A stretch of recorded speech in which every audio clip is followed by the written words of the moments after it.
আমি সকলোৱে দেখা পাইছোঁ যে বাংলাদেশত হিন্দুসকলৰ ওপৰত অত্যাচাৰ, জীৱন্তে অগ্নিত নিক্ষেপ আৰু বাৰে বাৰে বাংলাদেশে উত্তৰ পূৰ্বাঞ্চলক নিজৰ অধীনলৈ লৈ যোৱাৰ বাবে তেওঁলোকৰ নেতাসকলে বা নতুন যিসকলে বৰ্তমান শাসনত আছে তেওঁলোকে বাৰে বাৰে উল্লেখ কৰি আছে।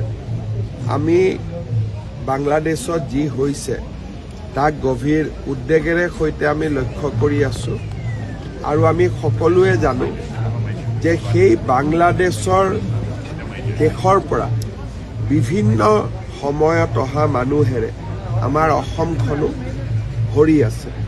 গতিকে আমি এই গোটেই বিষয়টোৰ ওপৰত চোকা দৃষ্টি আমি ৰাখিব লাগিব আৰু মই ভাবোঁ যে আমি অলপ সচেতন হৈও থাকিব লাগিব। তেওঁ এফ্ৰেড চক যেতিয়া মানুহে প্ৰেছত কয় যে আই ডোন্ট এফ্ৰেড, তাৰমানে তেওঁ বেছিকৈ এফ্ৰেড কৰি আছে, নহ'লে প্ৰেছত কোনোবাই ক'ব নেকি? হয় নহয়? যদি এফ্ৰেড কৰা নাই মনে মনে থাকিলে হ'ল।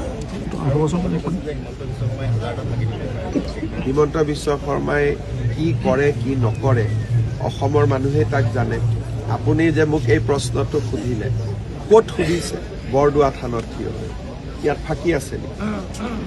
তাৰমানে আপোনালোকে কোৱা যিবিলাক তেওঁ কয় মোক সুধিবই নালাগে, আপোনালোকে নিজে কৈ দিব পাৰে যে হিমন্ত বিশ্ব শৰ্মাই নিজৰ ৰাজনৈতিক জীৱনত এটাও ফাঁকি দিয়া নাই।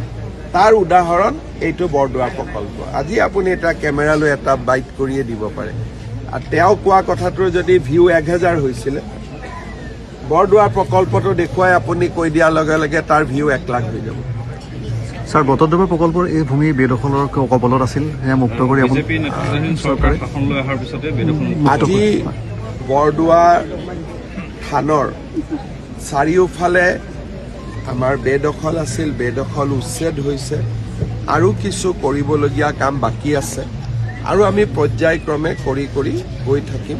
আমাৰ এটা লক্ষ্য আছে যে আমি যিমান মাটি অবৈধভাৱে দখল আছে আমি সেইখিনি উচ্ছেদ কৰিম আৰু চৰতো যিমান অবৈধ মাটিত দখল আছে, এনেকুৱা নহয় যে অকল গাঁৱৰ মাটি আমি উচ্ছেদ কৰিম। এটা সময়ত চৰতো যি অবৈধ বেদখল আছে তাতো আমি উচ্ছেদ কৰিম। ৰামপুৰ সত্ৰ মহাপুৰুষ শ্ৰীমন্ত শংকৰদেৱৰ পঢ়াশালী আছিল, মই যিমান দূৰ পাৰোঁ কৰি আছোঁ আৰু আপোনালোকৰ বিশেষ যদি কিবা অনুৰোধ থাকে যে ইয়াতো কৰিব লাগে, ডিচিক ক'লে হ'ল, ডিচিয়ে কৰি ল'ব।